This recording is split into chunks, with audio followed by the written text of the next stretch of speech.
I'd like to call meeting of the Board of Zoning Appeals to order on this Monday, June the 7th. Good morning, all. Ms. Kukla, read the preamble, please. Thank you, Madam Chair. My name is Liz Kukla. I'm the Secretary of the Board of Zoning Appeals, and I'll read the preamble for you this morning. In compliance with notification requirements of Ohio's open meeting law under COVID-19 emergency declaration, notice of this meeting has been publicly posted. All boards and commissions under the purview of the City Planning Department conducts its meetings according to Robert's Rules of Order. Actions during the meeting will be taken by voice vote. Abstentions from any vote due to a conflict of interest should be stated for the record prior to the taking of any vote. In order to ensure that everyone participating in the meeting have the opportunity to be heard, we ask that you use the raise hand feature before asking a question or making a comment. The raise hand feature can be found in the participants panel on the desktop and mobile version and activated by clicking the hand icon. Please wait for the chair or the facilitator to recognize you and be sure to select unmute and announce yourself before you speak. When finished speaking, please lower your hand by clicking on the raise hand icon again and mute your microphone. You will also be utilizing the chat feature to communicate with participants. The chat feature can be activated by clicking the chat button located on the bottom of the WebEx screen. Call-in users can unmute by using *6. All meeting activity is being recorded via the WebEx platform. These proceedings are also being live streamed via YouTube for public view. We have provided a link to the meeting for those who wish to speak on a particular case via our website and email. We've also received emails from those who have provided written comments on a particular matter. Back to you, Madam Chair. Please do a roll call, Liz. Thank you, Madam Chair. Ms. Faith? No. I do see her. I do see her now. Present. Okay. Good morning. Ms. Good Barnes? morning. Yes. Ms. Britt? Yes. Mr. Donovan? Mr. Dobbins here. And Chairwoman Johnson is here. Madam Chair, we have Yes. a quorum. Great, thank you. Ms. Faith, are you able to read we're going to start with the calendar 21-083 on Clifton Boulevard. All right, one moment. Flip to that page. All right, calendar number 21-083 at 10011 Clifton Boulevard. Big House Development, LLC owner proposes to erect a new 11,540 square foot 5-unit, 3-story building in an A1 one-family residential district. The owner appeals for relief from the strict application of the Cleveland Codified Ordinances as stated in the agenda and the public record. Thank you very much. Tim, are you going to do a swear-in? Yes, to everyone for this case, will you kindly raise your right hand? I'm going to read a statement. I'm looking for the response that says, I do with your name. Do you swear or affirm that the testimony you're about to give is the whole truth and nothing but the truth? Your name and I do. Case on Tony, Clifton. we can't hear you. Ryan Mooney, I do. Okay.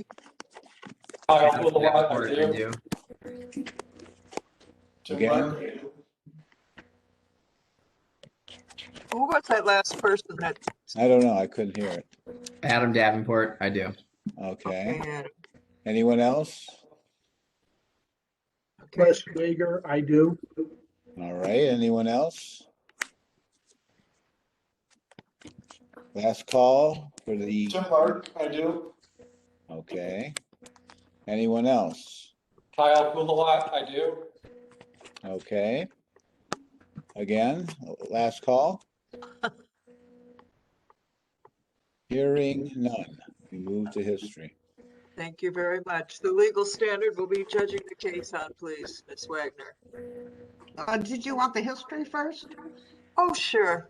I knew the history, so I didn't, but go ahead.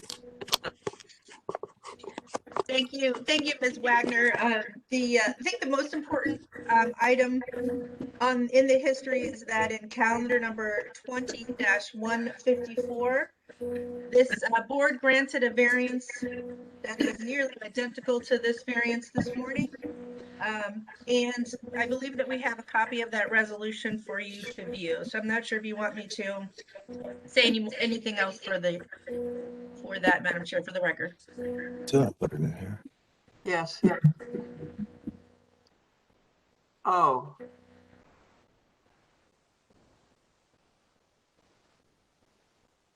Whoa, is that the same case? So basically, this is the same case?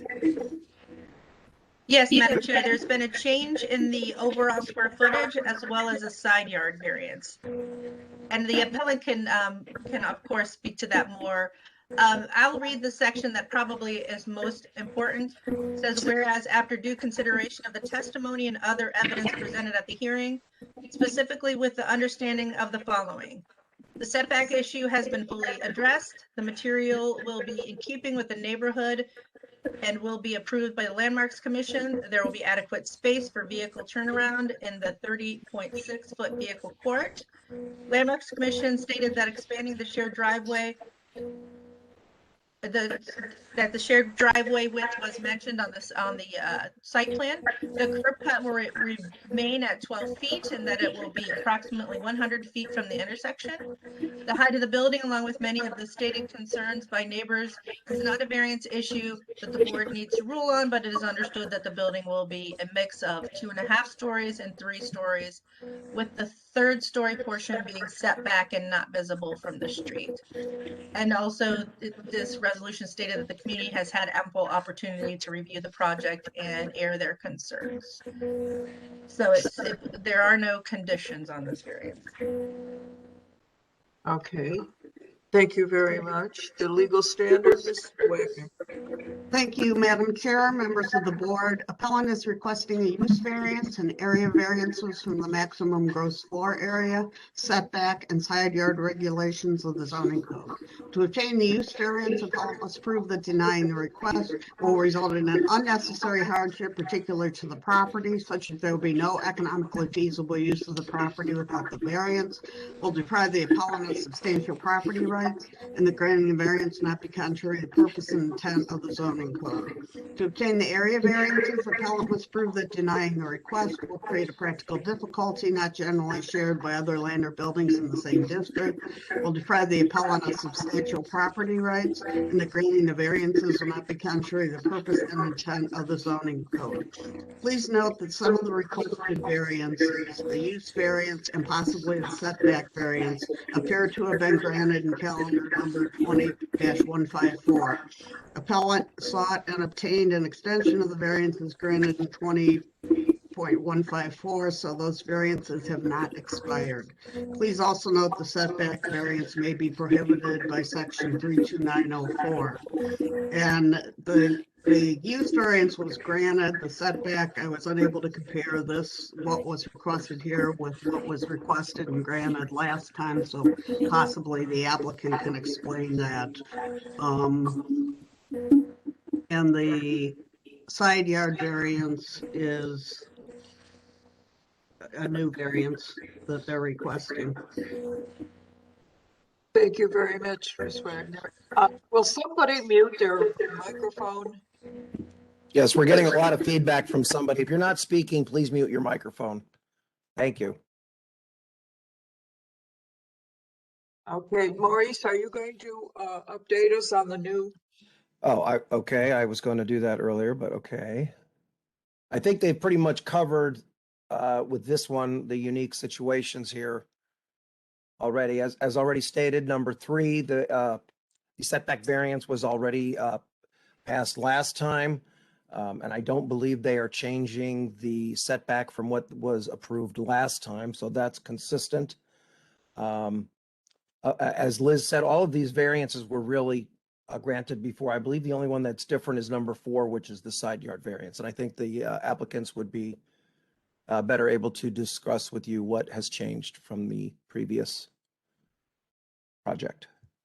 Thank you very much. Who's going to be the spokesperson for the big house? We will be at Bowen. This is Kyle Fulawad, Tim Lark. Okay, Tim? Yes. Okay, go right ahead, Tim. So what we are looking to do on Residence 5, which is in the lower corner, we'd like to add a balcony that comes off the second floor that would be within a setback. The footprint of the building has the same. We're getting echo. Again, if you're not speaking, please mute your microphone. Try it again. Can you hear me? Yeah, that's better. So the setback, so what we're asking for is on Residence 5, a second floor balcony that would go over the side yard setback line toward the back, along where there's already existing landscape screening on that side.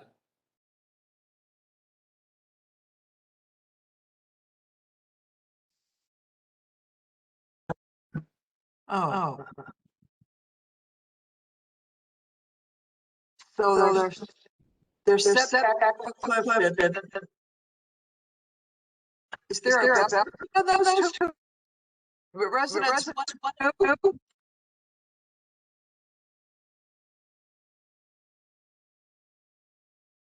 Hello? Anybody hear me? Yes. Could you repeat that? Our audio broke up.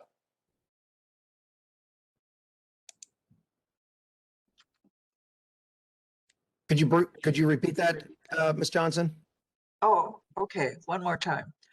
The two residents, Residence 1 and Residence 2, do they have a balcony facing Clifton Boulevard? Residence 2 has one facing West Boulevard. Residence 1 has a covered patio facing the sidewalk yard. Okay, so. All right, thank you. Go ahead, go right ahead. Talk about that side yard. Is that what you're considering the side yard? The balconies are impacting it? Yes, it's the new balcony off Residence 5 in the lower corner that would extend into the side yard setback. Where it says covered patio, there's a balcony above that patio. Okay. All right. I'd like to hear from Adam Davenport. He's probably been working on this forever. Good morning. morning. I actually haven't had too much involvement with it because it's in one of our landmarks districts. So I wonder if I wonder if Don is on, because I think they've had communication with Don over in landmarks. But in general, from our perspective in the planning department, the rest of the variances I think were spoken to at the last meeting, right? That was taken care of a while ago. And then here today, looking at I think what is a small increase in square footage for Residence 5 and the balconies. We're supportive of that. I look at it as functional outdoor space. When we review single family houses through our committee all the time, we look at functional porches and balconies as well, and require minimum widths for those spaces to actually make them functional. So we're supportive of the variances today, but Don could maybe talk to more of the design if he's on the call. He's not here. He's not here. Do we have a letter from Landmarks, Liz? Yes, we have an email for sure. I believe I sent that over to Mr. Rollins, but the Landmarks Commission has approved the design. And the changes that they're asking for now? Here's the email up on the screen. Okay. No objection. Okay, great. Yeah. Thank you. And there were two others before the councilman. So have I got everybody that's been sworn in? Okay, now I'm going to go to Councilman Mooney. I'd like to hear from him. He's been very patient. Well, if he has. Thank you. At this point, I just had a question. If you could pull up that diagram again. The site plan? Yeah, we were just Sure. looking at it. One sec.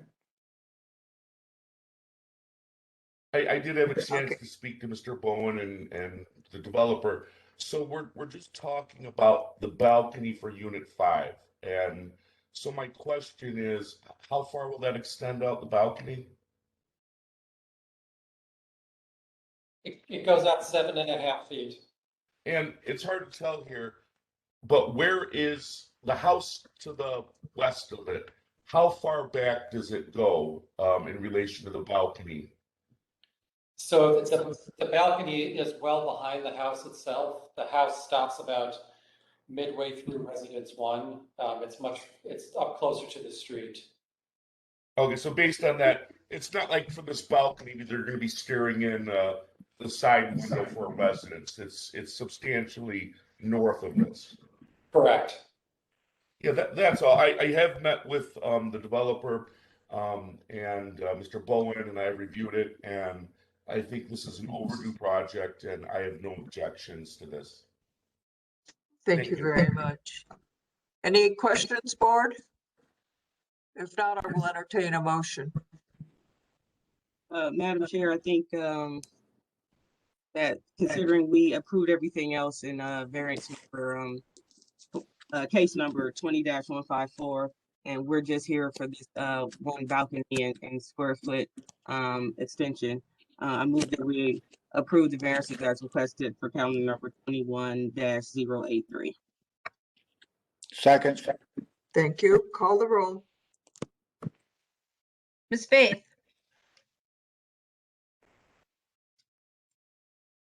I'm sorry, I didn't hear. Ms. Faith? Can you hear me, Liz? Yes, I can now. Okay. I did have a question, but apparently I was muted on the phone. I just, if I may, a quick question to the architect or developer. Did the floor plan change for unit number 5 at all?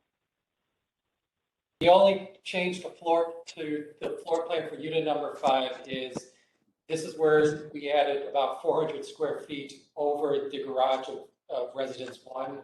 So the footprint of the building has remained the same, except Residence 5 has gotten a little bit larger to equalize it with the rest of the units. Okay, all right. Because we went through rather exhaustively all the issues on this when we heard the case previously. And I'm glad to see that you made some changes with Unit 5 because I felt that was deficient in the first place. So that satisfies my questions, and my vote is yes on this. And debated. And Thank you. Ms. Barnes? Guys, I'm 110% for you. Yes. Please, if you are not speaking, please mute your microphone. Thank you. Mr. Donovan? Yes. Ms. Britt? Yes. Ms. Johnson? Yes. Calendar 21-83 is granted. It'll be ratified at the next meeting, and we will send you a letter. Thank you. Okay, we're going to go to Ms. Faith. We're going to go to 21059 at 17508 Throckley at this point. Good morning, Madam Chairwoman. This is Councilman Joe Jones. I want to let you guys know I'm on the phone. Okay, cool. Ms. Faith, can you read this into the record, please? Yes, I can. I'm having to mute and unmute on my phone. So, calendar number 21-059 at 17508 Rockley Avenue. Valerie Starks Hutton, owner, proposes to establish use as a residential facility in an A1 one-family residential district.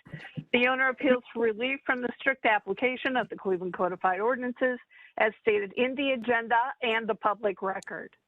The first postponement was made at the request of the board to allow time for the operations plan to be submitted.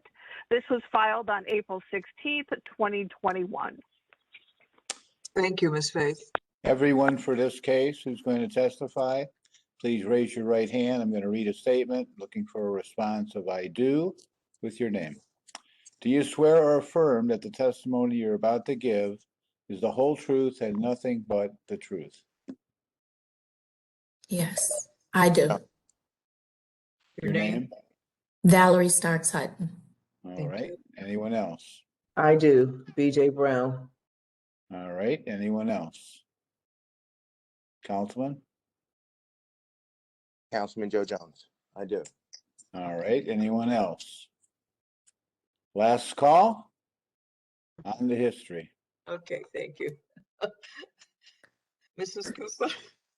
Thank you, Madam Chair. The history was read into the record at the last hearing. As was read by Ms. Faith, the case was postponed to allow time for the applicant to return with her operations plan, which was sent to Mr. Rulins and hopefully is part of the PowerPoint this morning. Okay, thank you very much. Now the legal standard, Ms. Wagner. Thank you, Madam Chair, members of the board. Appellant is requesting an area variance from the distance regulations of the zoning code. To obtain the area variance, appellant must prove that denying the request will create a practical difficulty not generally shared by other land or buildings in the same district. It will deprive the appellant of substantial property rights, and that granting the variance will not be contrary to the purpose and intent of the zoning code.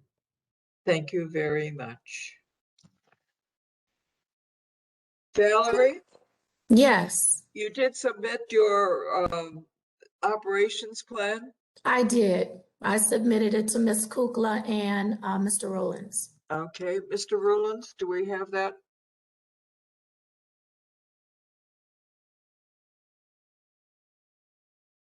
Hello? Maurice, are you with me?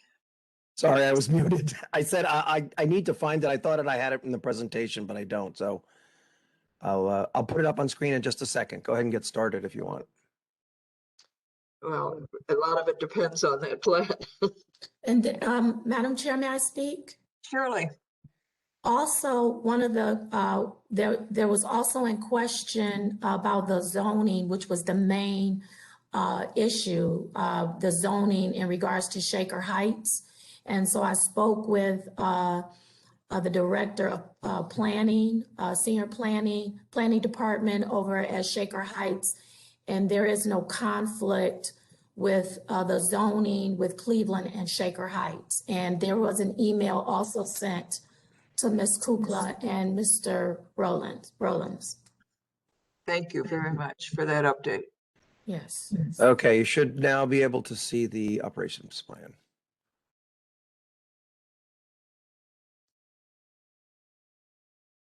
Hey, Ms. Sutton, can you just give us a brief summary of what's in Yeah, here? that's a so lot to we're read not- today.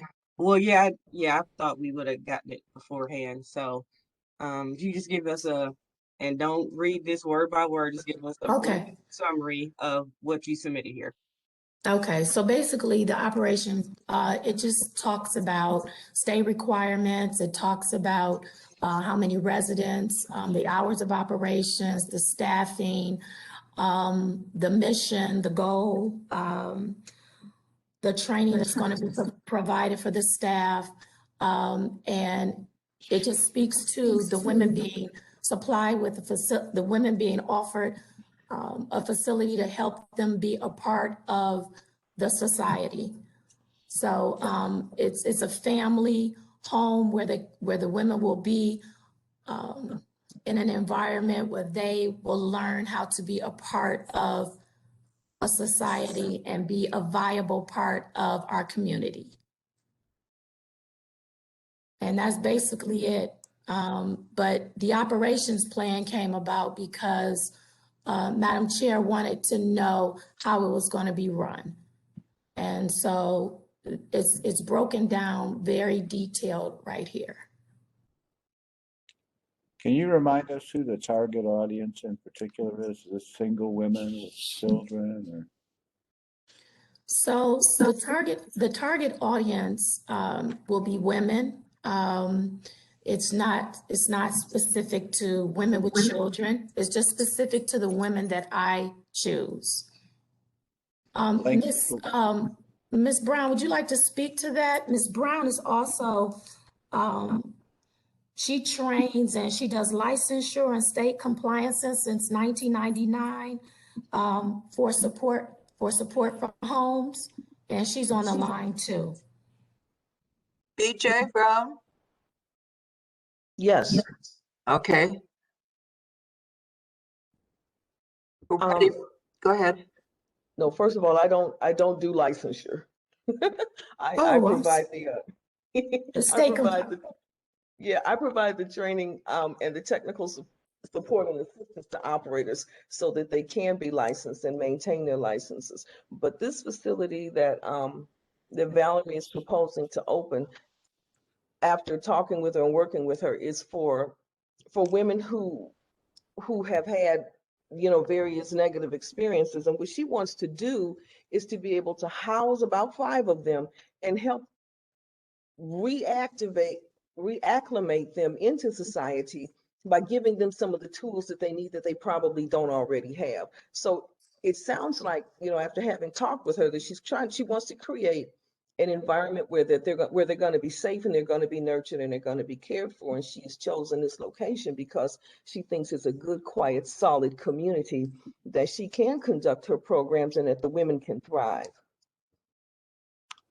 Is there a length of stay per person? In other words, can they live here forever, or they're there for 2 months? They can stay as long as they need to. The idea is to help them so they are able to support themselves. If they need to stay there as long as they want to, they can.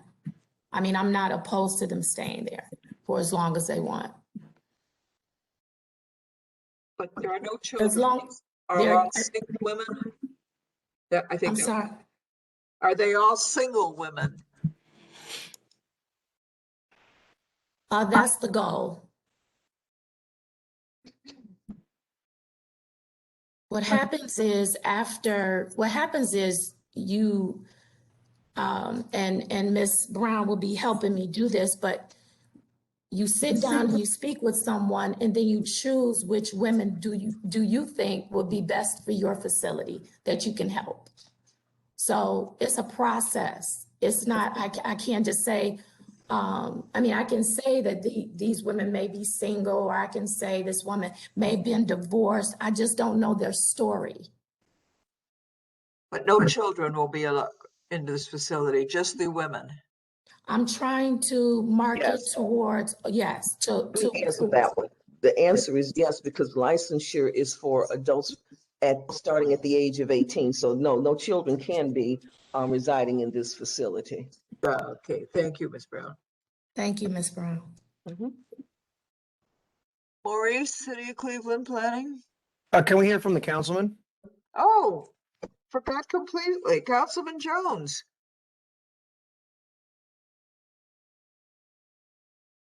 Councilman. You're muted. You're muted. We can't hear you. Okay, can you hear me now? Yes. Great. Let's see. This has been a tough one for me, and the reason why it's been a tough one for me, because fundamentally I just don't believe in having residential properties operate businesses such as this. And that's only due to the fact that we do have some good operators that do this business, but unfortunately you have so many others who are not so good. And so we have a transitioning neighborhood now where we're trying to stabilize it out. It has proven itself to be daunting and challenging for me coming back as council person and seeing all of the changes that have happened over the last 15, 16 years in the community that has not been a positive changes at all. And part of that is due to the high enormity of rental properties and Section 8 homes and halfway homes and group homes and people who are just running businesses out of their properties. So I'm fundamentally opposed to turning residential areas into zones of profits. But when I had an opportunity to meet with Mrs. Starks, I told her this from the very beginning. And I told her if she would get the support of the people in that area around her, and do that, I could be supportive of it if everyone around there was support, especially her neighbors next to the property that is being considered. So right now we do have people who have called me up. One in particular, her neighbor who's next to her, who's in total opposition to the facility being next door to him. And at this space and time, that's for me a fundamental issue and a problem. And I don't know if we can set up a forum separate just to talk about her issue with the other neighbors and see if we can get him to buy in and come on board at some point or not. But because and then there's some others who are opposed to it, it just makes it, for me, it would be a no. And unless we come back at this and step back at this at a time when I can really focus and bring the community together. So at this space in time, I don't, it would be a no for me at this moment in time. Are you requesting a postponement to have a community meeting? That's what I was kind of getting from your comments. Yeah, we could do that. We could set something up with that, and see what that entire block would say on this issue, and then come back sometime, and some months down the line, and then check back with the board if the board is in a positive affirmation that they think that the variance should be allowed. But I do. There's no guarantee after the meeting with the people on the block either way. I just wonder if more people, I do have the list of people who signed it, but sometimes people sign things just for the heck of it. Correct. Where they have a lot of questions and, just don't want to embarrass anybody. So that's correct. So then I would say lean on your wisdom, Madam Chairwoman. We can have a meeting and then come back here back after November and have the session and talk about it. Have a big meeting on it, and that way Mrs. Starks Hutton can make the presentation to the people in that entire area. Valerie, is that something that you could agree to? Yes, I can agree to that. Okay. Madam Chair, I also wanted to just say that the people that signed the petition, when I walked the street, I actually sat down with a lot of the people and explained what I was doing. Like, I didn't just throw it out there. I know a lot of people on the block and on the street because I lived on Throckley for 20 years. So a lot of the people know me.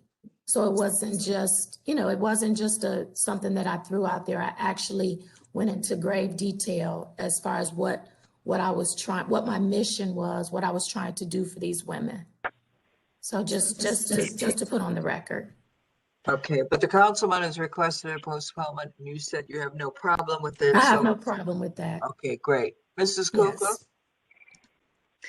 Thank you, Madam Chair. Are we thinking a month? That would be July 12th?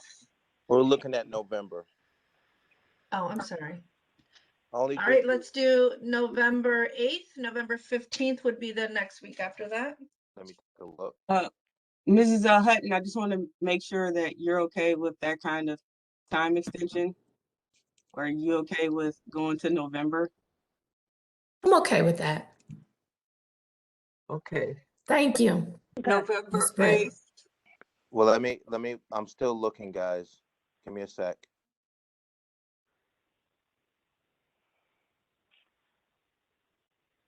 Yeah, that would be a perfect day. And that'll give us opportunity, because I like Mrs. Hutton. And I think that the program, as long as there's no children in the site, as Mrs. Brown stated, I think that anything that can help people is important. And if we can get everyone to sign in on this deal up there, I would not be opposed to it. And I don't mind working with Mrs. Hutton in the process. Thank you. Thank you, Councilman. You're welcome. Okay, it's postponing it till November the 8th without objection, board? Without objection. Without objection. Without objection. Without objection. Okay, great. Moving right along. We still have Councilman Casey with us?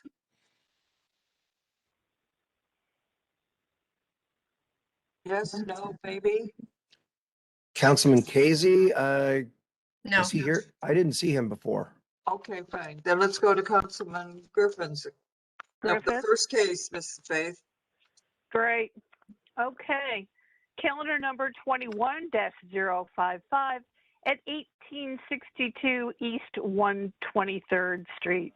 University Circle Inc. owner proposes to erect 4 separate 4-story residential buildings totaling 80 units in a B2 semi-industrial district. The owner appeals for relief from the strict application of the Cleveland Codified Ordinances as stated in the agenda and the public record. Thank you, Madam Chair. Everyone for this case, raise your right hand if you're going to testify. I'm going to read a statement. I'm looking for the response of I do with your name. Do you swear or affirm that the testimony you're about to give is the whole truth and nothing but the truth? I do, Brandon Klein. I do, Brad Nosen. I do, Michael Panzica. I do, Griffin. I do, Ray Christosic. I do, David Watson. Anyone else? Last, who? History of the property, please, Mrs. Kukla. Thank you, Madam Chair. There's been no change in the zoning since 1929. The most pertinent information in this case is that in calendar 14-238, this board granted a variance to erect 2 new buildings to house 204 residential units with 258 accessory off-street parking spaces. This variance was granted with the condition that a revised site plan be submitted showing that a privacy fence will be constructed on the property line that abuts the nearest residential neighbor. Madam Chair, that is all that I have regarding that variance. That went no place. Okay, the legal standard first, and then I'll go to Maurice. Go ahead, Ms. Wade. Thank you, Madam Chair, members of the board. Appellant is requesting area variances from the maximum gross floor area and minimum lot size regulations of the zoning code. To obtain the area variances, appellant must prove that denying the request will create a practical difficulty not generally shared by other land or buildings in the same district, will deprive the appellant of substantial property rights, and that granting the variances will not be contrary to the purpose and intent of the zoning code. Thank you very much. Maurice, I'd like to hear your. Yes, Madam Chair, just getting back to the description. Yeah, we're just looking at an area variance here. The Landmarks Commission has already approved this project. I have a letter later on in the presentation from Secretary of the Landmarks Commission, Don Pettit. And it might also be added that, as Ms. Kukla just pointed out, that a less restrictive variance was granted for a project with even higher density than what we're seeing here.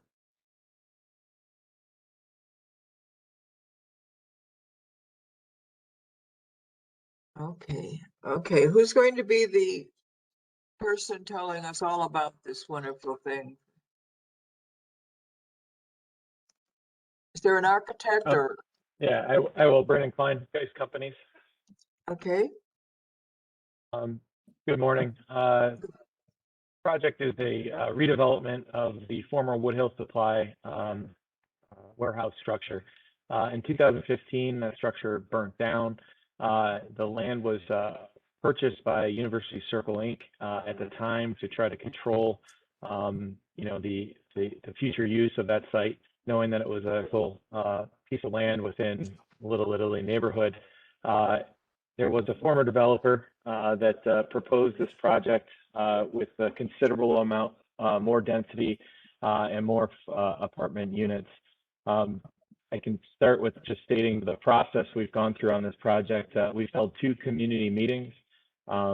We've had gone through local design review at a conceptual level and a final level.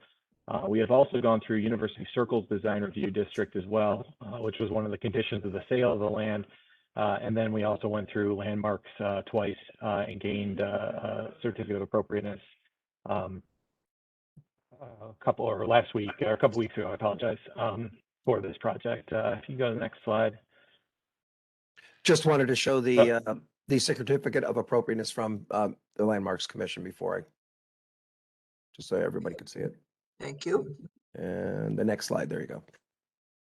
So this is an overall picture of what this site looked like in 2014. I know that right now it presently does not have any of the structures on it, and it's a relatively open field, but wanted to show the density of that former site along with all the setbacks of that former building, which basically was almost a near zero setback on a majority of the site, just to set context. Next slide. Here's some contextual photos of today's presence of that site. Most importantly, you can see the adjacent houses on the slide 1 with the existing board-on-board fence. Additionally, there's the former foundation and building wall, partial wall from the Ward Hill site is also there, and you can see the grade change from that adjacent site to our current site. Next slide. Just a project description. The project consists of 17 townhomes, which would be on 2 separate parcels, and then the third parcel being the apartment building, which is an 80-unit apartment building.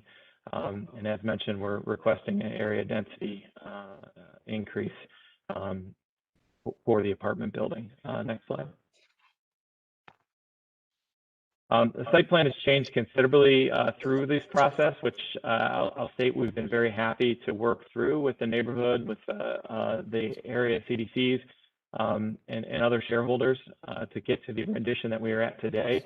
Those changes moved the apartment building from abutting the residential side, pushing it farther to the north, to the left of this site plan, closer to the industrial uses that are to the north side of this site.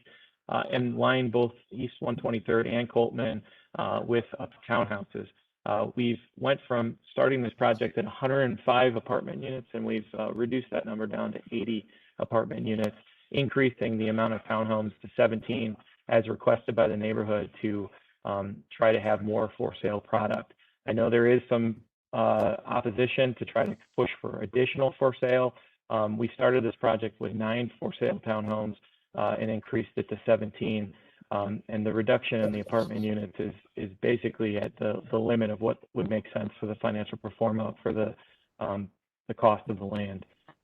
Also, we've tucked all the parking internal to the site, so there'll be no parking along any of the street lines. And to break up that parking field, we've added a considerable amount of permeable pavers, so there's a sustainable approach to the center of the main lot. And we are a 1-for-1 parking ratio for all of the development of this site. Next slide. Some setbacks. The buildings are all set back within compliance of the zoning code.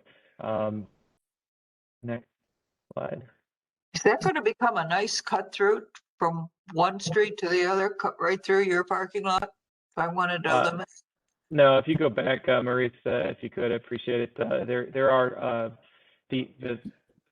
the outer site is not secure, but the main parking field of the 61 parking spaces would be a secure parking field. There are 4 gates at that private center drive, as you can see in this color plan.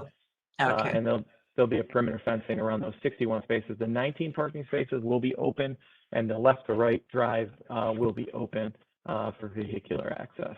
Okay. I will note that we did create a pedestrian connectivity from the north to the south so that the public can cross this site from East 123rd to the south. And one thing I didn't note was we've earmarked 2 public components to this project.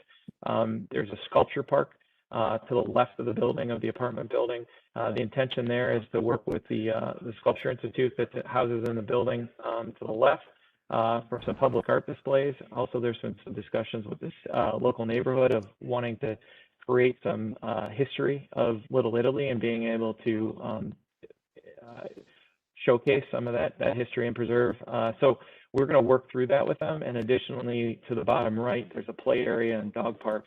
There was a request to maybe eliminate the play area by the neighbors and just enlarge the dog park because of such a need and desire for that dog park.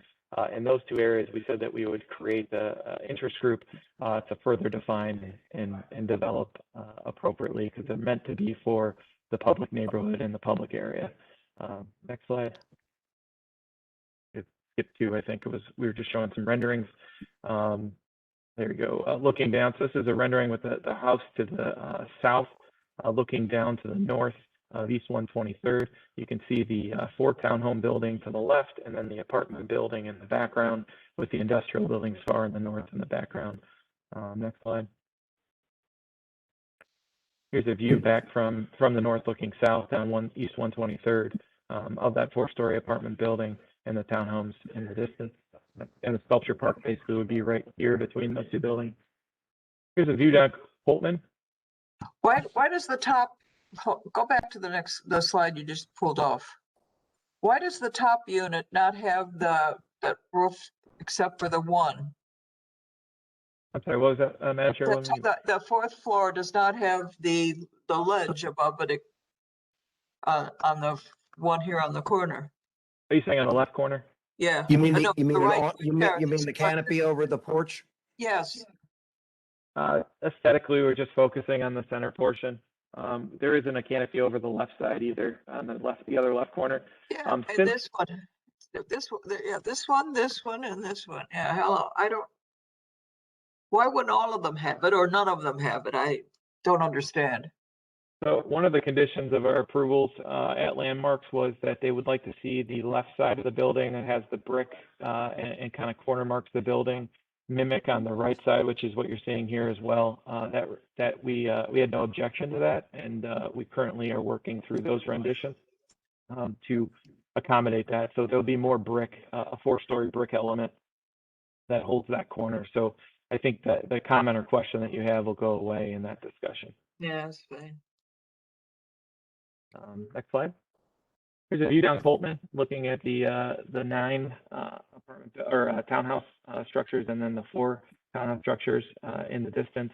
To the right, you can see the 27 Coltman, which is also a townhouse project that was built a few years ago. That's across the street. Next slide. And then here's a view back with the dog park in the right, and the view back at those townhomes.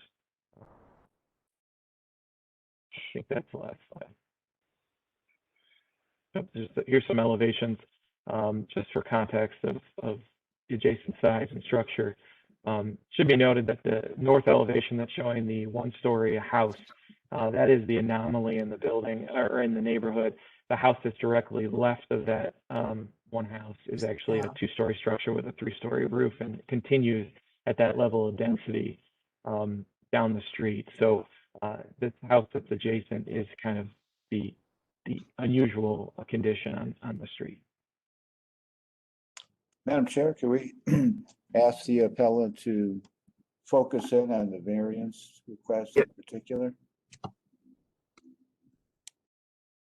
Yeah, so as noted, we are asking for a density area increase to allow for the feasibility of this project and development.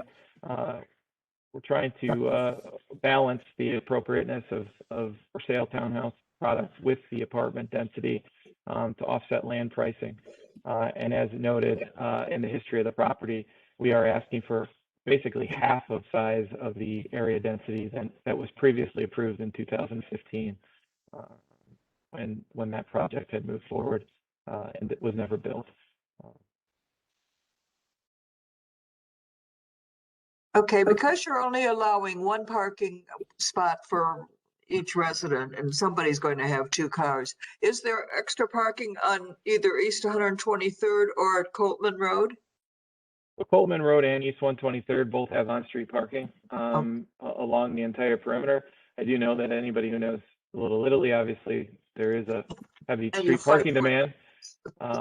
but the townhomes themselves do have a double car parking garage, so that'll be two cars for okay. each one of those townhomes, and the apartment building itself is 1 per 1. Okay, gotcha. Thank you. Okay, others have been sworn in, I believe. I know Councilman Griffin usually likes to go last. Is there anybody else who's been sworn in that'd like to comment? Not, I'll call on Councilman Griffin. Madam Chair, if we could remind people to use *6 to unmute themselves. If they're on the phone. I'm sorry, this is David Watson. I'm sworn in and I'm one of the local homeowners. I would like to speak, please. Okay, All right. David. At that point. Go right ahead, David. Sure. So I own the lot that's a piece of property directly across the street on Coltman, which I bought in 2013. I lived there and have since that time with my 18-year-old daughter. My fiance and her 16-year-old daughter moved in last year. I work in Cleveland, as does my fiance. My daughter actually works at Murray Hill Market. We shop, we eat, we run, we ride. We're like totally neighborhood people. And I am concerned that this development is inappropriate and will damage the value of my property and not be good for the neighborhood. And I'm here to oppose it. My concerns, I'm speaking quickly because I know there are a lot of people and I'm not going to belabor my points, but the streets are very narrow. The traffic is very high. The parking is quite poor. A number of years ago, we've had a lot of problems with utilities. If you have to get a fire truck in there, it's not an easy thing to do. And it seems to me, as I watch what's going on in the neighborhood, that this is a time of all times when we could build things like these townhouses and, do it at a price point that the market would support. A friend of mine just sold their property for over $1 million. It hasn't, turned over yet, but, and if you were to walk around the neighborhood and look at what's actually being built, there's a new property that's completely consistent that was built on 120th Street 2-3 years ago. There's a new property on 123rd Street that was built that's consistent. There's one being built on 124th Street that are being built on these tiny little lots. I personally tried to find a lot to build a larger place for myself. When my fiance moved in, you can't find them. And so I feel like this is inconsistent with the neighborhood. To be clear, what this is that I'm objecting to is the apartment building. I think the townhouses I know they're consistent with the city of Cleveland's recent zoning that's designed to permit people to build in these lots.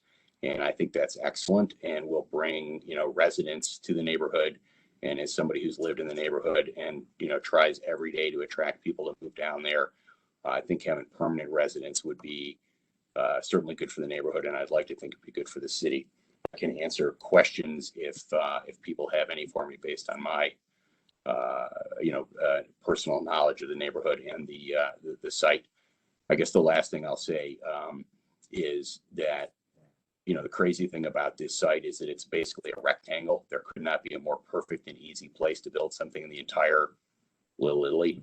As somebody who's looked at the lots and tried to figure out how to stick a house in somewhere, this is just a terrific opportunity. And I would hope that we take that opportunity while the housing market is as hot as it is. Thank you. Thank you, David. We have John next. I don't want to butcher your last name, so. Before that, Maurice, can you put up the variances that are up for what we're looking at today? And yes, just ma'am. remind people that your comments should be aimed at what the variances are today, please. Thanks, Maurice. There you go. So we had John was next, and then we had Brad Nosen after John. Sure. Okay, John thanks. Slater, can you hear me? Yes, John. Yes, we can hear you, sir. Excellent. Good morning, and thank you for your time on this matter. I represent Mr. Watson. I'm an attorney with the Tucker Ellis Law Firm. My address is 950 Main Avenue, Cleveland, Ohio.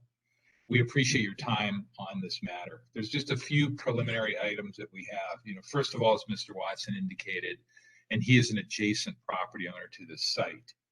We do object to the granting of these variances primarily because the record that's before you does not support the granting and meeting the practical difficulty standard, either factually or under the law.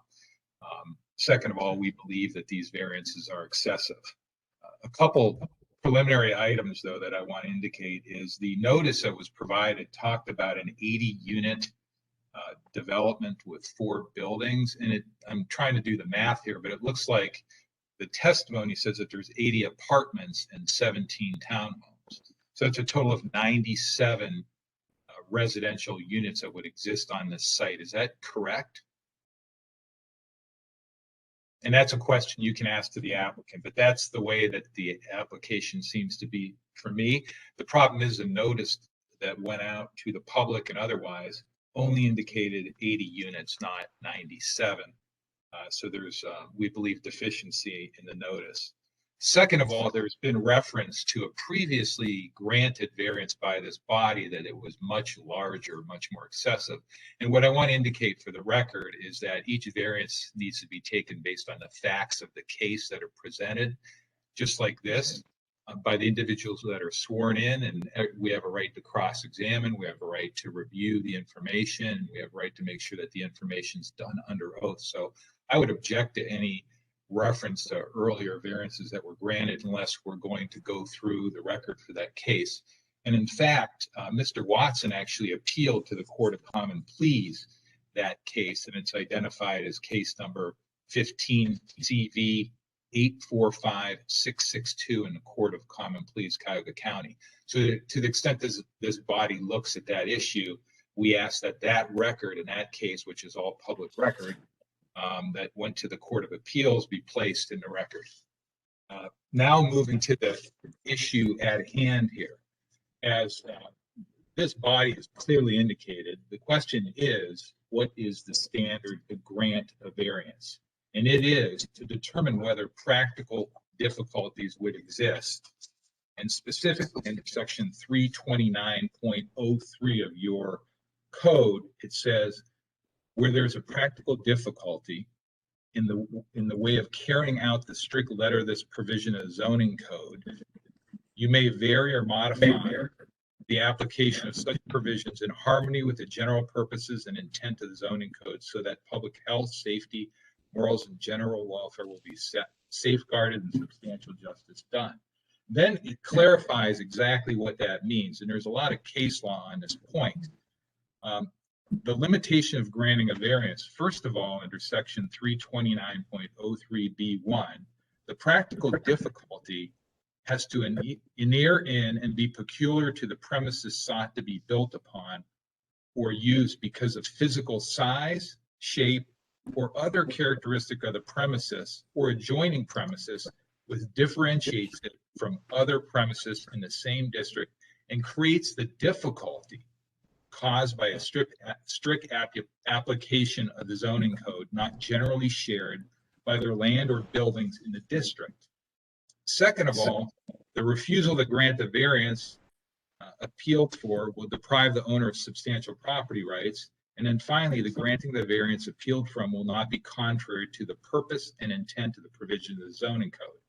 And I submit to you, if you look at the evidence presented by the applicant, there is nothing that supports any basis to grant the variance.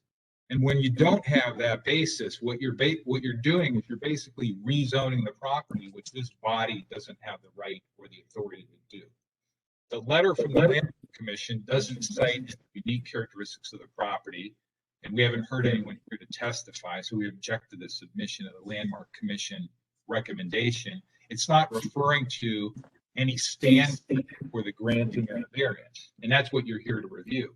And so if you look at the standards, as Mr. Watson testified, we have a 2-acre parcel of property that's rectangular in shape. There's nothing unique about it that's warranting or requiring the granting of the variance.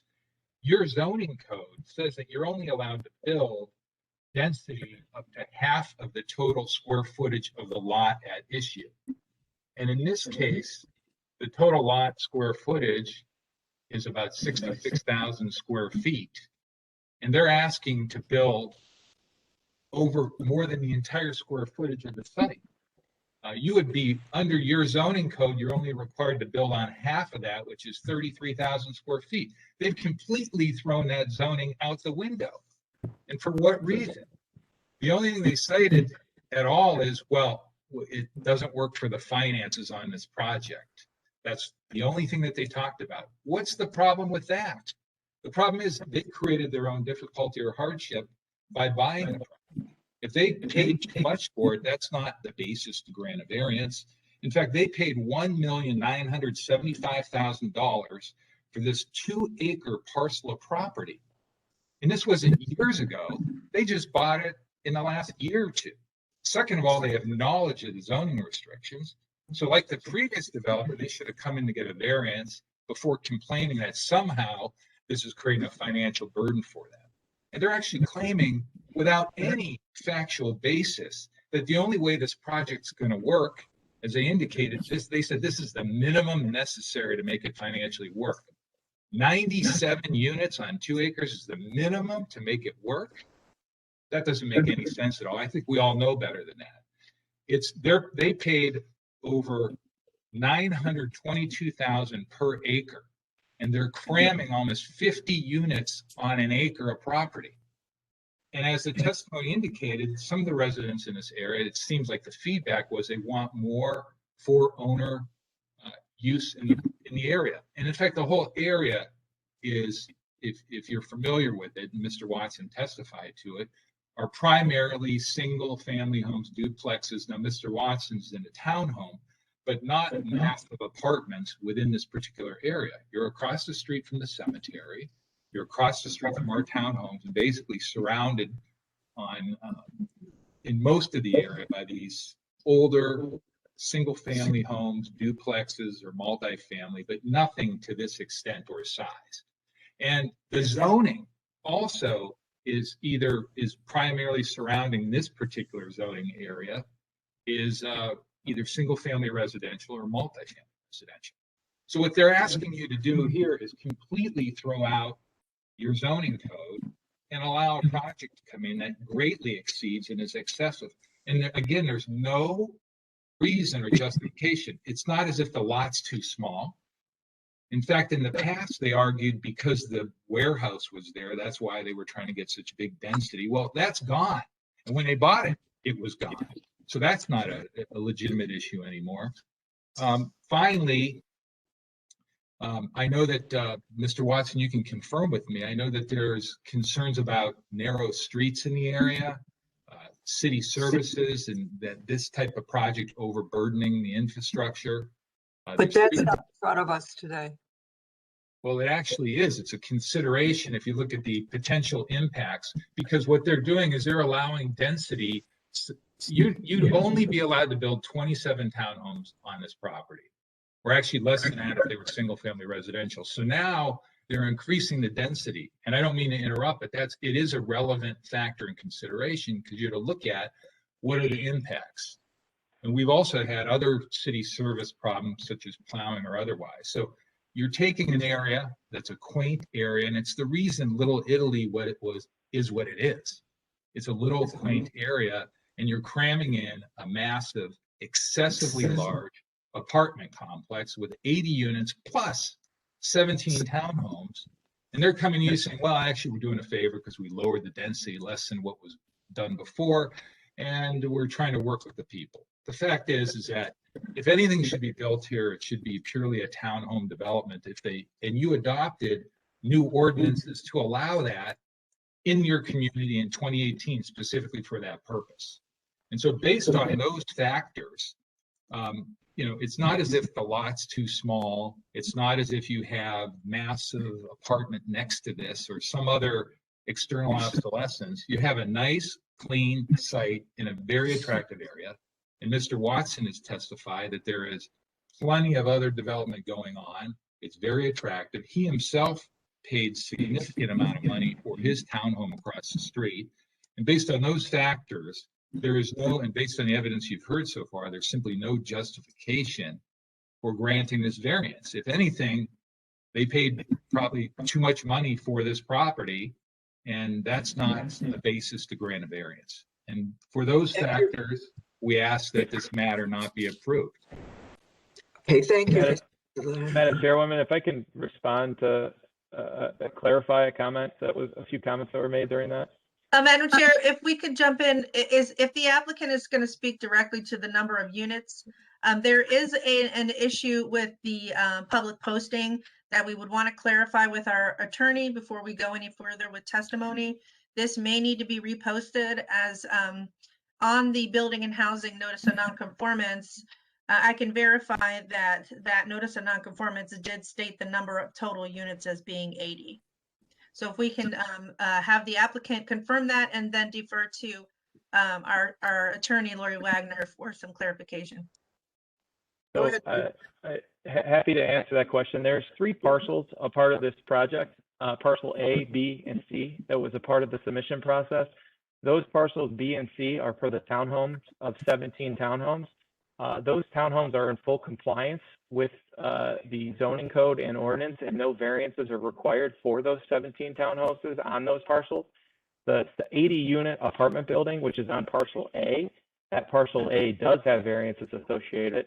Thus, I do not feel that the public notice issue is wrong, because we are here for an area density for the apartment building only on parcel A. This is Lori Wagner, and I would agree. I was wondering when you were saying that if the townhomes were actually legally permitted and therefore didn't need to be advertised, and it sounds like they are. As far as I can see, the advertisement was accurate as far as how many units are in the part of the project that requires variances, as well as how many with the square footage and everything like that. So if there's no inaccuracies in that, then there's no reason to need to repost it. Thank you very much, Ms. Wagner. We had Brad Nosen next. Brad? Unless Mr. Klein had more clarifications. I'll let Brad speak. The only comment I just wanted to make was that we held 2 city neighborhood meetings that was extremely well attended with residents in the area. I believe the resident, David Watson, was in attendance but did not speak. And this is the first time we've heard his commentary on the issues with this site. So there was 2 public residential meetings with neighbors, and those comments were not brought forward or presented to us at those aspects. So I just wanted that to go on the record. Thank you very much, Brandon. Yeah. Hi, good morning. Yeah, thank you for having me. Good morning. Can you guys hear me okay? Mm-hmm. Great, thanks. So I'm part of the development team. I'm a developer with City 6, and my partner, Michael Panzica, and Brandon Klein is with Geis. He's our design partner on this. Yeah, I want to reiterate kind of the process that we went through, and maybe this is not pertinent. Stop me if it is, if it's not. But you know, we went through a public RFP process with University Circle Incorporated, who is the owner, who are the owners of the site. Going back to September of last year, we had to fulfill certain requirements, or certain requirements as put forth in their RFP process, as far as, hey, we want to see a mix of for sale and for rent units here, and those requirements were based on feedback from the community. We then put together our first initial plan, which we brought to the initial stakeholders, and this was in September, October. We brought it to the what we'll call the Sculpture Garden and Arts Center stakeholders, and we also brought it to the local community stakeholders, the immediate neighbors, including Mr. Watson. At that time, the only thing I've ever seen from him was a feedback of he wrote, this was constructive. At every other meeting at that point, we had 2 or 3 other community meetings in which we tweaked the plans 5 times. We brought the building down about 15 feet in height, and we decreased the units by 25 feet, and we've added 8 more townhomes for a total of 17 townhomes, all with constant feedback from the community, constant feedback from the Little Italy Design Review Committee, constant feedback from the University Circle Incorporated, as well as the Landmarks Committee. The thing I've actually really enjoyed about this process is that it's been a very good process, and I believe that Ray Kristosik from Little Italy, and I believe that University Circle has run a very clear, concise process since September, where we've received constant feedback from the community, and we've made substantial changes. Originally, the apartment building was on the southerly side of the site. along the neighborhood, and we've completely moved it and switched it and moved it to the northeasterly portion of the site closest to the cemetery and the industrial buildings. And in order to do that, we hid it from the rest of the neighborhood by including more for sale townhomes. I'm not surprised to see Mr. Watson as attorney here. I am surprised that we're getting such immediate pushback when we've had 8 months to respond to the rest of the community's concerns. So I just kind of wanted to talk to you guys a little bit about that process. I appreciate your time. I think we've had a very constructive one. I don't know if Little Italy or somebody from Universal Circle wants to speak about it, but that's all I want to say. Thank you. Thank you very much, Madam Chair, we do have Ray. Ray Christosik from the local Community Development Corporation. Yep, thank you. Good morning, Madam Chair. As Brad and Brandon talked about, we did, and this is always something that we try to do before it goes to Board of Zoning Appeals, is get the community involved and get them informed. And we, I think, went over and above in this one. We met with the immediate stakeholders, like Brad mentioned early on in the process. We always our thoughts and our way we try to direct the team was we needed more for sale and less apartments. And I think short of being all for sale, we did achieve that when we went from 9 to 17 and 105 to 80 on the apartments. There was a lot of pushback because it's parking lot, but one of the reasons why we encouraged that was because it in turn lowered the building by 15 feet, which we thought the height and the scale was always a big concern for the adjoining neighbors. We did have a neighborhood Zoom meeting before our committee and the Landmark Commission made conceptual comments, probably back in end of maybe March or beginning of April. We took the project through the same process once changes were made for final approval from both bodies, and we got very little feedback from the community, which kind of was surprising to me. So I don't know if that meant that we did a good job, or they're comfortable with it, or in the era of Zoom, they don't care anymore. I don't know. But I wanted to say, because we've always talked about this every time we come in front of you, is the process. And I think this one, regardless of what the outcome is today, I think we took this project through a process, and it probably was, and as Brad mentioned, I think it was a good process. So that's all I have to say. Thank you very much, Brad. I'd like to hear from Councilman Griffin now. Councilman, are you with us? Thank you so much for giving me the opportunity to speak on behalf of this project. I support the variance, and let me go straight for, as Ms. Britt, Commissioner Britt said earlier, we're here to talk about the variance, and the variance, I totally support the variance, but I do want a couple of comments also about the process. I did have the opportunity, to view the Zoom meeting, as well as stay in close contact with Little Italy Redevelopment Corporation. And Ray's right. Anytime you build in Little Italy, there is no shortage of concerns, and rightfully so. A lot of the folks in Little Italy really want to see more home ownership. They really would like to see more residents who live there to be able to get support for their homes. And also, we have a larger question of really just how these kind of projects impact his districts. But one of the things that we really tried to do in this project was really try to migrate east. Most of the development in Little Italy has happened in the center of the neighborhood, right at Murray Hill and Mayfield, and in those areas where there are a lot of small streets. now we're moving more towards the East Cleveland border because there is a high need for houses. And I tell people once again, there is a growing need and the market is growing for housing in this area because of the job creation that's being created at University Circle, as well as Cleveland Clinic and some of those areas. So I support the variance. I support this. The couple of complaints that I did get, which are very legitimate complaints, are about parking. I heard Ms. Chair Johnson bring the same thing up, which I think that we have some very good remedies to be able to handle the parking issue. I am encouraged about the two car parking at the townhomes.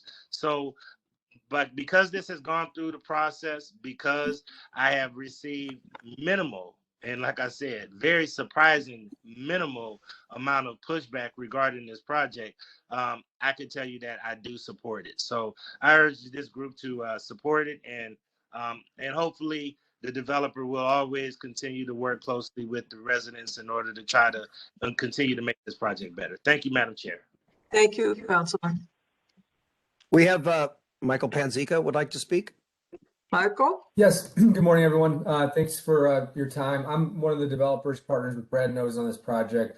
I'll just speak to one point regarding economic feasibility. We are not the owners of this site. We are under contract to purchase it. University Circle Incorporated is the owner, and they purchased the land, and they did so with a community development focus in mind to set forth the conditions for the development of this site in conjunction with LARC and the area stakeholders. And so as it relates to the feasibility of adding more for sale products, this was taken to the development community at large, including for sale developers such as Kinez, who we actually brought in to execute on the townhomes at this capacity.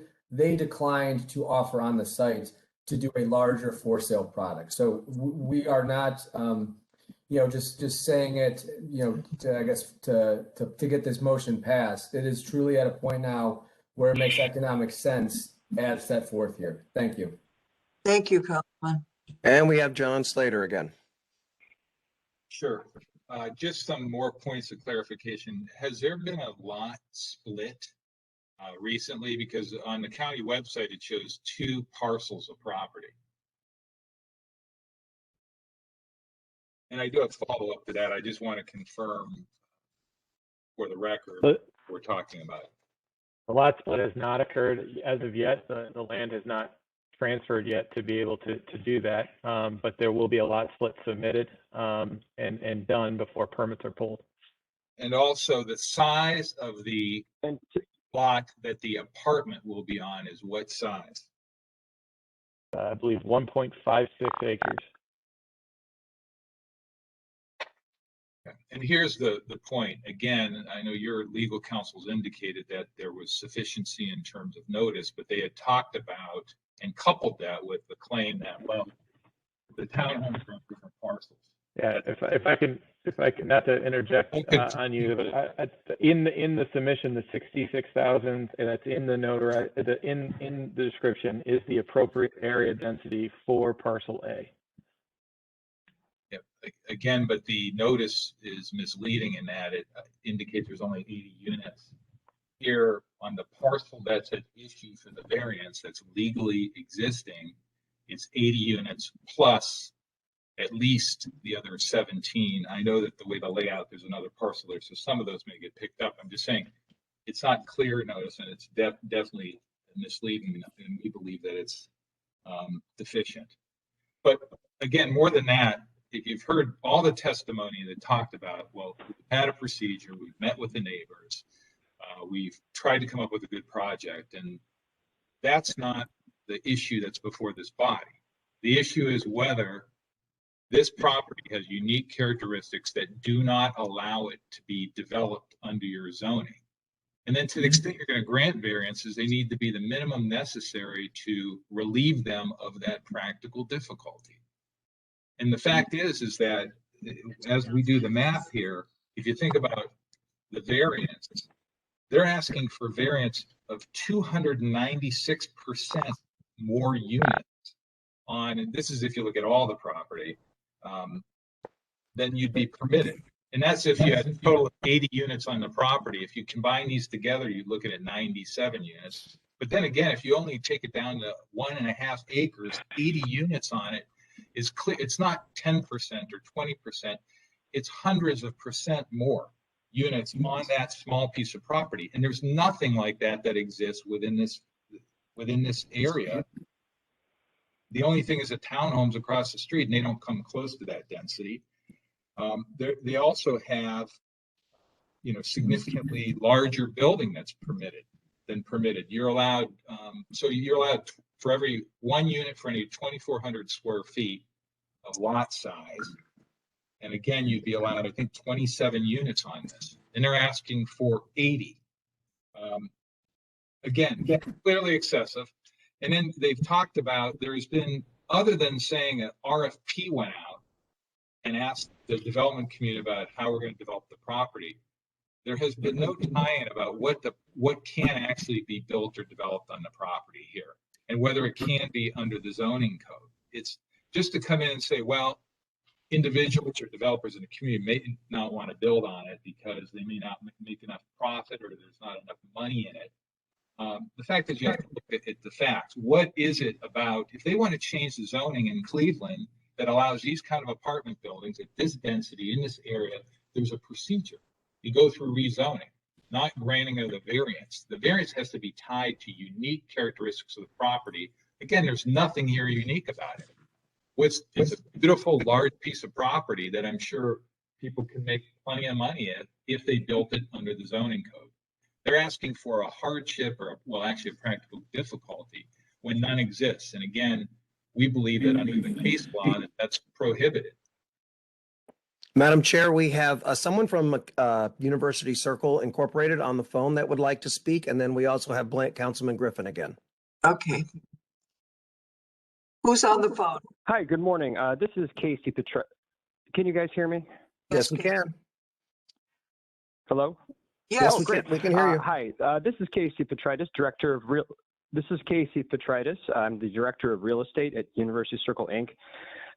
The property has not transferred. Part of the agreement, as part of the process, was obviously all the permits and things need to be in place for the development team to acquire the premises. So part of that is obviously going through all the public processes as we're going through today. I also want to be clear that UCI will be taking a financial loss on this project. We've acquired it on behalf of the community. As was mentioned before, there was a larger development that was proposed.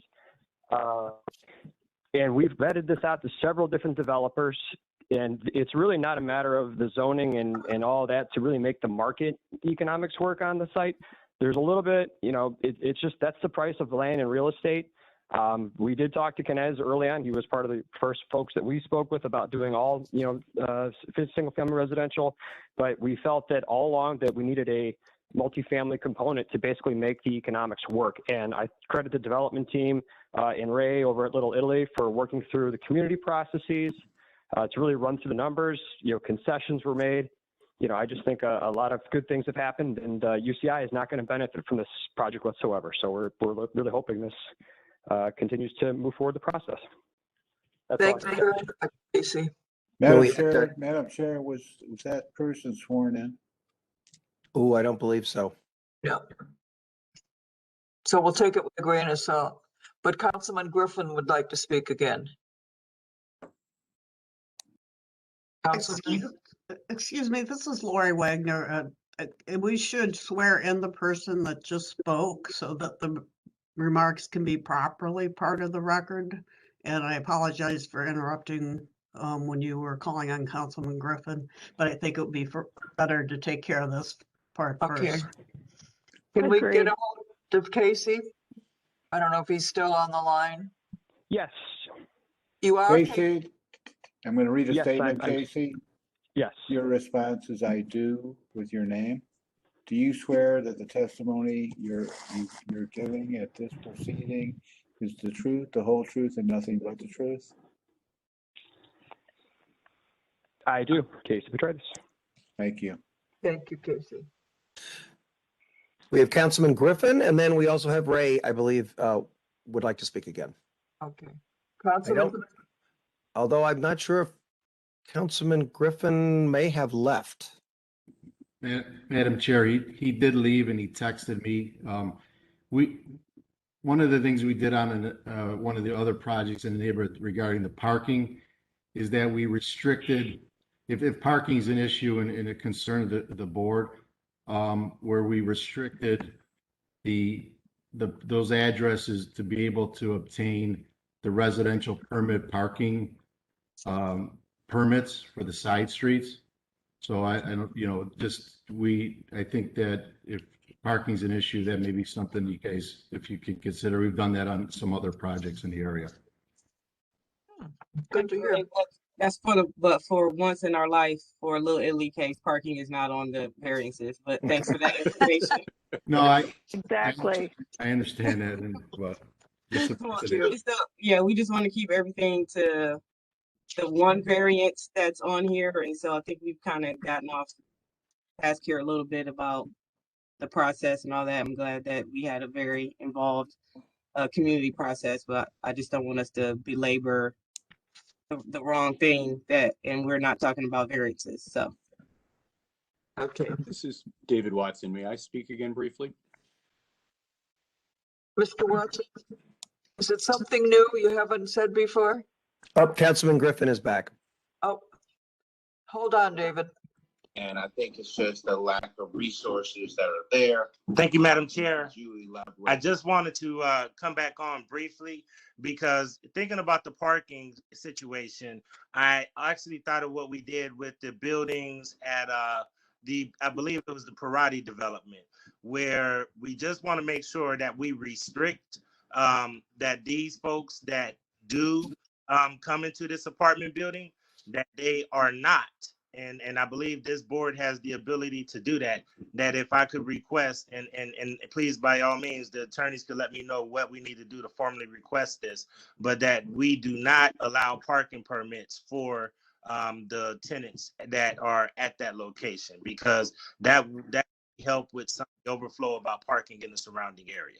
So I know this board has done that before with the Parati building, and I would ask that we do the same with this location right here. Thank you, Councilman.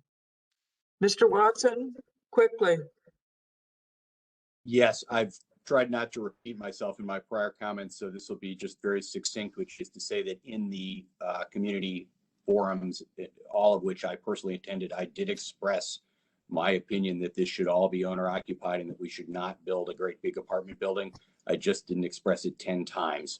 I, based on prior experience, assumed that I'd have to go through this process and probably the process that follows this. Thank you. Thank you, Councilman. Thank you, Mr. Watson. If there are no other questions by the board, I would definitely entertain a motion. Madam Chair, I just had a couple questions and a surely, comment. Ms. Faith, go ahead. To our CDC representative, can you tell me if the UCI circulator bus services this area as well as RTA is adjacent on Euclid, I believe? Right. Is that correct? Yeah, the circulator does not hit that location, but the bus line runs up Euclid. And I believe, yeah, there's no circulator in that area though. Okay, so maybe something that Annie Pease might be able to address. And to our representatives from the developers, can you tell me what the plan is for bicycle parking for the apartment building? Yeah, I apologize. I don't think I highlighted that in the presentation, but we do have parking, bike parking on the outside, and then also secure parking inside the building as an amenity to the apartment building itself. So there's bike racks out front of the entrance along East 123rd, and then there's also an internal storage room to the building. And what's your capacity in both of those locations? I believe it was 14 parking spaces, bike parking spaces that were required by code and that we were complying with. We'll have more than that inside, Brandon. We'll have well more than that. Correct. So somewhere near 50% of the units should have access to bicycle parking. Yes. Is that correct? Absolutely. Okay. Correct. We'll And actually then try I to have have more. Okay, yes, that would be excellent.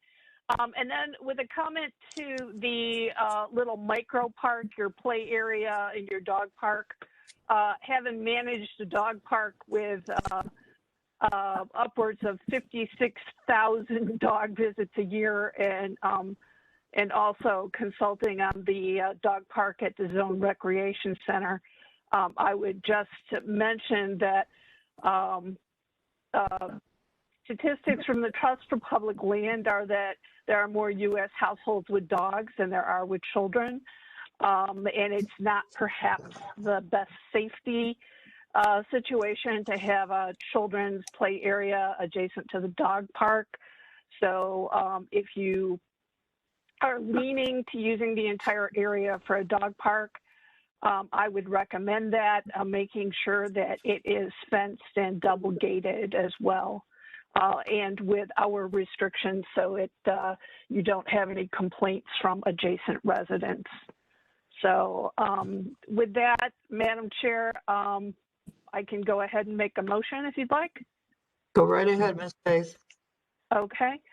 The project, though we do have some opposition, has overwhelmingly been supported by area residents. It has the support of Councilman Griffin in the area. It has the support of Landmarks.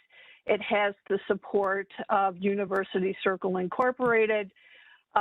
It seems to, it's overwhelmingly supported by most parties involved.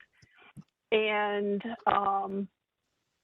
it, based on the history of the property, has been modified in such a way so that most considerations have been met. So with that, I move that we approve the project. Do I have a second? Second. Thank you. Call the roll. Mr. Donovan, Yes. Ms. Britt, Yes. Ms. Barnes, Yes. Ms. Faith, Yes. Ms. Johnson. Yes. Calendar 21-055 is granted. It'll be ratified next week, and we will send you a letter. Thank you guys very much. Thank you, everybody. Really appreciate it. Thank you all. Thank you. Good luck. Thank you. Thank you. Bye-bye. Thank you. 21-077. It's 3242 West 117. Ms. Faith? Thank you, Madam Chair. Calendar number 21-077 at 3242 West 117th Street. Ohio Elite Properties owner proposes to expand the existing used car lot in a C1 general retail district in a C1 local retail business district.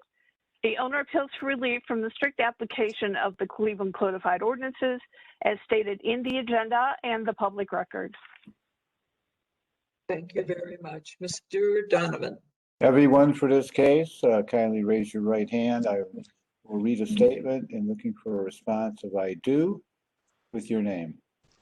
Do you swear that the testimony you're about to give is the truth, the whole truth, and nothing but the truth? I do. And this is James McKnight, and I am taking time off from my day job at the city. I do, Adam Davenport. Next.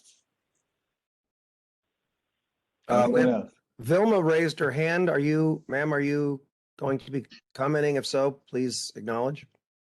Yes, this is Vilma Quintana Rowland, and I'm a resident. All righty. Anyone else?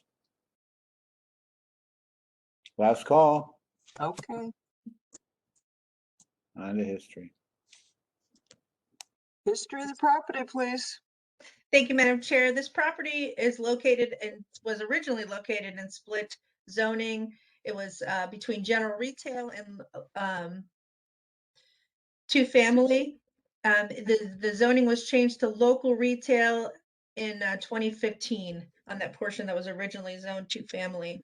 In the records room, I found that in 1965, a permit was issued to erect a one-story gas station with 3 pump islands and a hard surface parking lot. There are no variances on file. And in the more recent history, we see that in 2013, a new masonry addition to existing structure for car washing with no mechanical repair was issued to the property. There was a permit issued in also in 2013 to add 2 garage bays. 2016, a one-story mason addition for car detailing was issued to the property. And then in 2020, there was a license that expired for a MVR garage. I believe that would be motor vehicle repair garage. That license expired in 2020, October of 2020. That's all that I have. Thank you very much. Ms. Maurice? Oh, let's get the legal standard first and then I'll go back to Maurice. Go ahead, Ms. Wagner. Thank you, Madam Chair, members of the board. Appellant is requesting a use variance and area variances from the distance, landscaping, and off-street parking regulations of the zoning code. To obtain the use variance, appellant must prove that denying the request will result in an unnecessary hardship, particularly to the property, such that there will be no economically feasible use of the property without the variance, will deprive the appellant of substantial property rights, and that granting the variance will not be contrary to the purpose and intent of the zoning code. To obtain the area variances, appellant must prove that denying the request will create a practical difficulty not generally shared by other land or buildings in the same district, will deprive the appellant of substantial property rights, and that granting the variances will not be contrary to the purpose and intent of the zoning code. Thank you very much. Now, Mr. Rulins. So, Madam Chair, we have 5 separate variances here. The first one is really just about use. Although we have to point out that this is an existing use, so it would be an expansion of a non-conforming use. We are also looking at a variance for the width of the lot. The standard is a 60-foot width. They are proposing 55. We've got some landscaping and screening requirements for a transition strip and also on the frontage strip. And then we also have a variance about the number of parking spaces provided for customers, which I believe were just not shown on the plans. And that's all we have. Okay. Madam Chair, this is Liz. Yes. There was an amendment to the to this notice of nonconformance. There was a revised agenda sent out in public notice to the neighbors.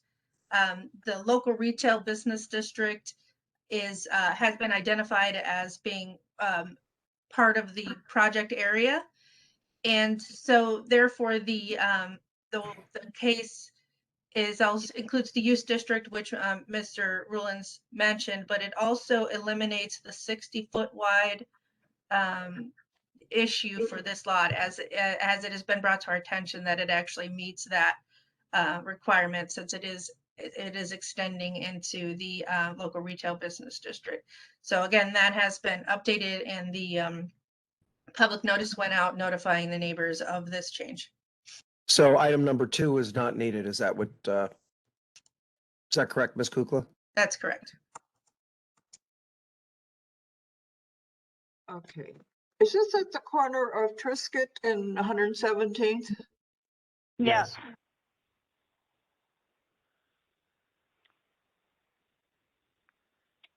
There we have an aerial. You got that's the wrong, then it should be one. No, this is, the yellow box is incorrect. Oh, they're obtaining that extra piece. Mm-hmm. Extra, Correct. okay, fine. And it is associated with the parcel on the corner. Gotcha. But the house keeps popping up on, okay. Here we go. Yeah, that was just an errant slide that needs to be removed. Thank you. Okay, so they're going to put, And I believe we have Mr. McKnight to explain the Sure. James? Yes, I'll walk you through it real quickly. This is exactly what we're proposing is to actually extend and expand the lot to the north and encompass the 55-foot lot to the north. We're going to maintain the same perimeter landscape and masonry wall detail and actually add a strip of landscaping. So we do have a 4-foot landscape frontage strip across the frontage of 117th Street. And we also have a 10-foot setback at the rear or west side of the property to maintain that setback as well. And then the entire site will drain into a drainage biofiltration area along the north edge. And we did attend the Far West Design Review presentation and received an approval for this. We also have a letter of, I believe there's a letter of support that was sent from Bel Air Puritas. I hope that that was forwarded. Liz, did you get a letter from Bel Air Puritas? Madam Chair, let me double check. It sounds familiar. I think I have it in the file. Give me 1 minute. So, Madam Chair, just to clarify, I think there's a couple of these variances have already been met then by the proposed plan. Is that correct, Mr. McKnight? Yes, we did clarify that there is a 4-foot frontage. So number 5 has been accomplished as well as number 3. And number 2 was already gone. So we've only got number 1 and number 4. And that was number 4 is just because it wasn't depicted on the plan. And we can certainly satisfy that. If it needs to be accomplished on this specific lot, I would just say that the entire corner will function and provide customer parking, certainly.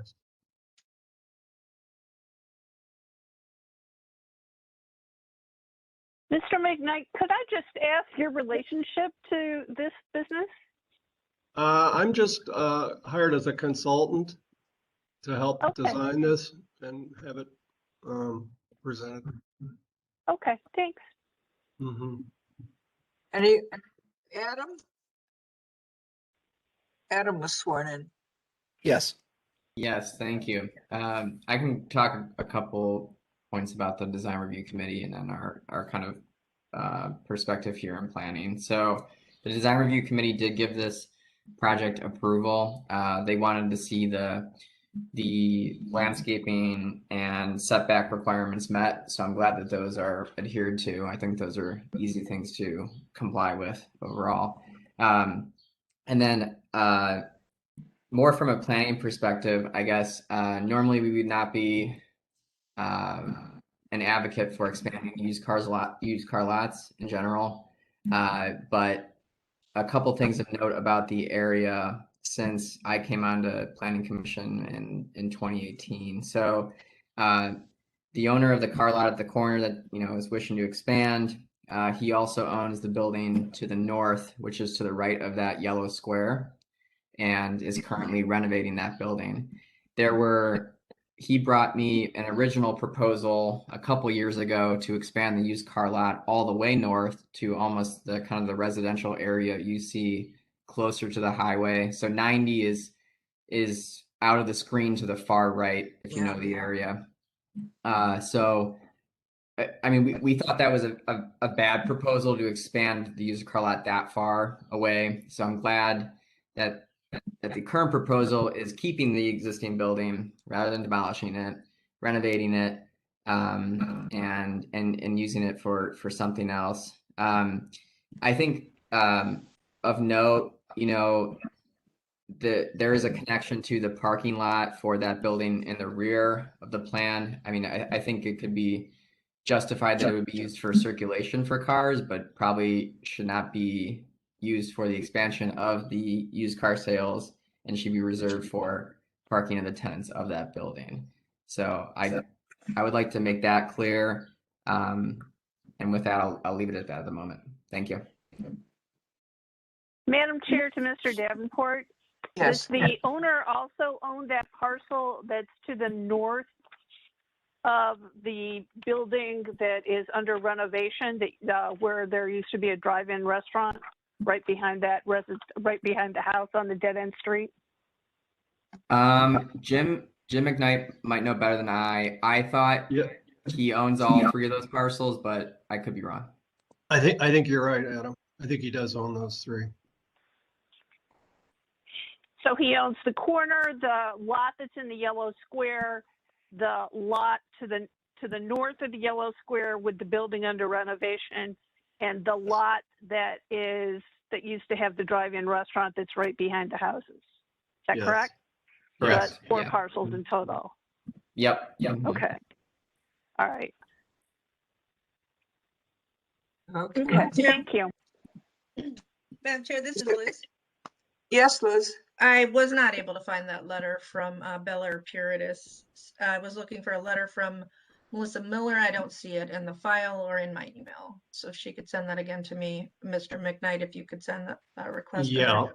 I'll forward it right now. Okay, thank you, Jim. Do we Okay, have and- anything from Councilman Casey? No. No. Okay. It's usually pretty good. If there are no Yeah. other questions, I will entertain a motion. Madam Chair, given the testimony and support from support from the CDC as well as city planning, I move that we approve the variances as requested for calendar number 21-077, noting that the appellant has testified as well as city planning that numbers 2, 3, and 4, I believe, I can't see the list, are no longer. Hold on, 2, I 3, can and go, 5. I can go It's back 2, to 3, that. and 2, 3, and 5 are off the table.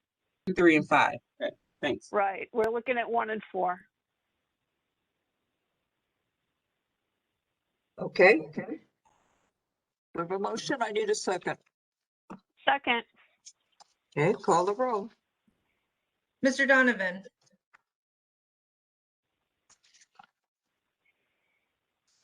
Tim.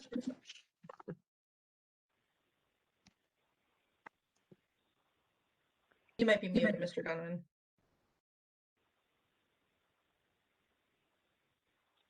Tim. Okay, I'll go into Ms. Barnes. Ms. Barnes, yes. Ms. Faith, Yes. Ms. Britt, Yes. Mr. Donovan. Hearing that Mr. Donovan. So Chairwoman Johnson. Yes. Calendar 21-77 is granted. It'll be ratified next week and we will send you a letter. Great. Thank you all. Thank you. Thank you. Thanks. Old business? 1, 2, 3, 9, and 10 without objection? Without objection. Objection. Without objection, sorry, my computer, I got lost there for a second. But we've been found.